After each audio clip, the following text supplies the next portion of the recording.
Je vais vous expliquer ici comment on installe une thermopompe sur un système qui est déjà existant. Pourquoi je veux parler de ça? C'est qu'il y a beaucoup de gens qui pensent qu'une thermopompe, ça s'installe juste sur des maisons qui sont neuves. Non, c'est possible d'installer une thermopompe sur des gens qui ont déjà des conduits d'alimentation. Donc, sur un système central, il est possible d'installer une thermopompe. Je vais vous faire un petit dessin, ça va vous permettre de mieux comprendre. Je vais vous expliquer en même temps la différence entre une thermopompe air-air et une thermopompe géothermique, comment ça fonctionne. Donc, on va faire un petit dessin ici. Ça, c'est exemple, c'est un mur, faire un mur extérieur. C'est une fournaise. Thermopompe peut être montée, ça peut être installé sur une fournaise qui est soit à l'huile, soit à l'électricité, soit au gaz, gaz naturel ou gaz propane. Donc ça, c'est mon conduit dans l'alimentation. J'ai mon réseau de distribution après ça qui va être branché là-dessus, qui va venir alimenter la maison. Ça, c'est mon conduit de retour de la maison qui permet de ramener l'air vers le système. Donc, ça, c'est mon conduit de retour dans lequel l'air va revenir. Puis habituellement, sur mon système de retour, j'ai un système de filtre qui vient filtrer mon air, qui s'en vient ici. Dans mon système, naturellement dans ma fournaise, j'ai un ventilateur qui permet de pousser mon air à travers la maison. Donc, une fois que j'ai ça en place, j'ai déjà ça d'existant. Qu'est-ce qu'on fait? On vient faire un trou ici dans mon plénum d'alimentation, puis je viens insérer ce qu'on appelle un serpentin. Donc, j'ai un serpentin, ça fait une forme triangulaire comme ça. Mon air vient circuler à travers ça ici. Ça, un serpentin, c'est constitué de tuyaux en cuivre. C'est plein de petits tuyaux comme ça, comme un radiateur d'auto finalement. Puis ces tuyaux-là, ils s'en vont comme ça en serpentin. C'est pour ça qu'on appelle un serpentin, ça serpente. Et il y a des ailettes autour de ça qui viennent transférer la chaleur ou le froid à l'air de la maison pour pouvoir chauffer ou climatiser. Donc, ce serpentin-là est branché avec des lignes qu'on appelle avec des gaz, un gaz réfrigérant. Ça passe dans le mur de la maison. Et à l'extérieur, ici, j'ai... Ça, c'est mon support au mur, si on veut. Puis, j'ai installé un appareil qu'on appelle la thermopompe sur le support. Puis, la thermopompe, qu'est-ce que c'est finalement? C'est qu'il y a un compresseur installé à l'intérieur de ça, puis il y a un serpentin qui fait le tour de mon compresseur dans l'appareil. C'est le même principe que mon serpentin standard. Puis j'ai un ventilateur ici qui vient tirer l'air extérieur pour le faire circuler à travers ce serpentin-là pour permettre le transfert de chaleur ou de froid pour permettre à mon frigorigène de changer d'état. Donc, ce qui va faire qu'on peut climatiser ou chauffer, c'est que le frigorigène change d'état. C'est ce qu'on explique dans les pages d'informations que vous avez sur le site. Donc, c'est comme ça que ça s'installe tout simplement. Donc, on installe une unité à l'extérieur et on a un serpentin à l'intérieur, c'est branché ensemble. Puis quand on va soit inverser le cycle de réfrigération, le cycle du frigorigène pour soit chauffer ou climatiser la maison. Donc, ce qui est avantageux. Pourquoi c'est avantageux une thermopompe? C'est qu'on va chercher la chaleur dans l'air pour chauffer la maison.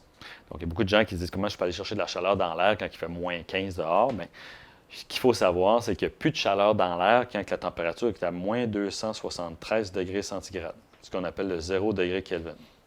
Donc, quand la température est à moins 15, moins 30, bien, c'est plus chaud que moins 273. Donc, il est possible d'aller chercher de la chaleur dans l'air. Puis, pourquoi c'est avantageux, c'est qu'on ne crée pas de chaleur. Il faut juste transférer de l'air qui est déjà existante, de la chaleur déjà existante, dans l'air dans la maison. Donc, c'est une thermopompe qui va permettre de faire ça.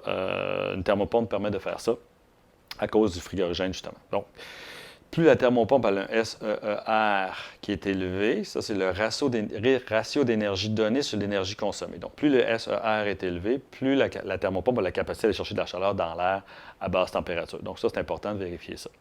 Autre chose que j'aimerais vous parler, c'est la pompe géothermique. Comment ça fonctionne? Ça, c'est une thermopompe qu'on appelait air-air. Donc, on va chercher de la chaleur dans l'air. Il y a des thermopompes qu'on appelle géothermiques. Qu'est-ce que c'est?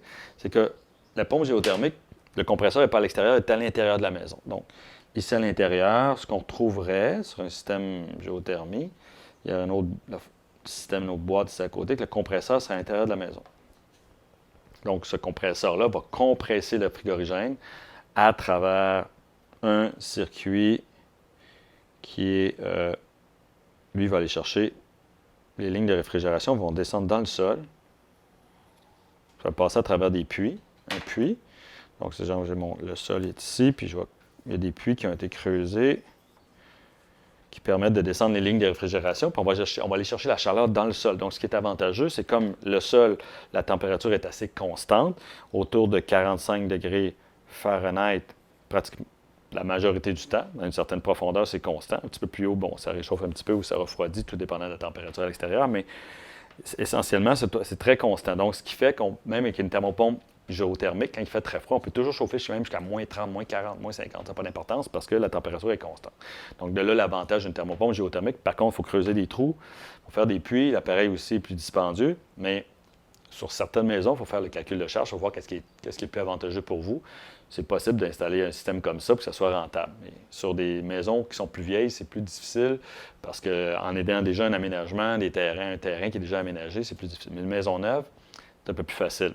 Quand on n'a rien de construit, on creuse des puits, on installe l'appareil, c'est très avantageux. Surtout une maison neuve, en plus de ça, on va pouvoir calculer, installer un appareil qui va être capable de fournir la majorité du temps la capacité nécessaire pour chauffer la maison, c'est très avantageux. Donc, ça, c'est une thermopompe qu'on appelle géothermique. Donc, les puits, on va faire circuler du réfrigérant, ou on peut aller chercher aussi, on peut creuser des puits de l'eau, qu'on mène de l'eau, puis on crée un échange entre l'eau et le frigorigène qui permet d'aller chercher la chaleur dans l'eau. C'est une autre façon de faire où il y en a qui peuvent aller chercher la chaleur aussi dans une rivière à la limite. On pourrait pomper l'eau de la rivière, on aurait un échangeur ici qui transférait la chaleur de l'eau au frigorigène, puis on transférait cette chaleur-là dans la maison. Donc, ça aussi, c'est très avantageux. Ce qui est avantageux, surtout, c'est qu'on utilise la chaleur qui est déjà existante. Donc, c'est pour ça que c'est intéressant. Puis on utilise la chaleur du soleil, finalement. Au niveau environnemental, c'est vraiment génial, le meilleur système qui peut exister actuellement. À part le système énergie solaire, mais encore là, l'énergie solaire, c'est pas toujours avantageux parce que les coûts d'installation, comparativement à l'énergie qu'on peut sauver, c'est pas toujours rentable. Il faut voir où est-ce que vous habitez, les charges nécessaires, donc il y a des calculs qui doivent être faits pour voir si c'est avantageux ou non. Donc, chaque système a ses avantages. Il faut voir ensemble qu'est-ce qui est le plus avantageux. Donc, c'est ce qu'on fait chez Expereno, c'est qu'on regarde vos besoins, puis le meilleur équipement nécessaire qui va pouvoir être capable de fournir pour faire en sorte que vous ayez le meilleur rendement possible au niveau de votre maison. Voilà.